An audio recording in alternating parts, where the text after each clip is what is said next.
আপনাদের সবাইকে 14 ফেব্রুয়ারির শুভেচ্ছা রইল। আজকের ভিডিওতে যে বিষয়টা নিয়ে আলোচনা করব সেটা হচ্ছে আপনি হঠাৎই সকালবেলা ঘুম থেকে উঠে দেখছেন আপনার ঘাট লক হয়ে গেছে, কেউ ডাকলে ঠিক এইভাবে করে দেখছেন এবং সাথে ব্যথাও আছে। তো ভাবুন তো এর কারণটা কি? এর কারণটা একদমই সিম্পল। আপনার ঘাড়ে যে মাংসপেশি বা মাসেলগুলো রয়েছে বা লিগামেন্ট রয়েছে, এই মাসেল বা লিগামেন্টের ক্রাম্প করছে অথবা মাসেল স্পাজম হয়েছে, যে কারণে মাসেলটা টেনে ধরে আছে। অথবা এটাও হতে পারে আপনার রাতের ঘুমের পজিশন একদমই বাজে অবস্থায় ছিল। তো এখন কি করবেন? আপনার ঘাড়ের যে ব্যথার জায়গাটা আগে নির্ধারণ করুন এবং সেই জায়গাটা আলতো করে চাপ দিয়ে ধরে রেখে সেই পাশের মুভমেন্টগুলো আস্তে আস্তে করুন। ধরুন আপনার এই পাশটাতে ব্যথা, এই পাশটা জোরে চাপ দিয়ে ধরে সাপোজ ধরুন এই মুভমেন্টটা সমস্যা আছে আপনার, এই মুভমেন্টটা আস্তে আস্তে বারবার করার চেষ্টা করুন।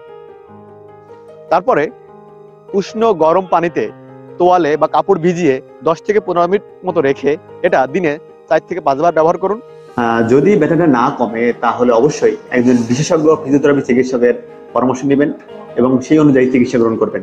ধন্যবাদ সবাইকে।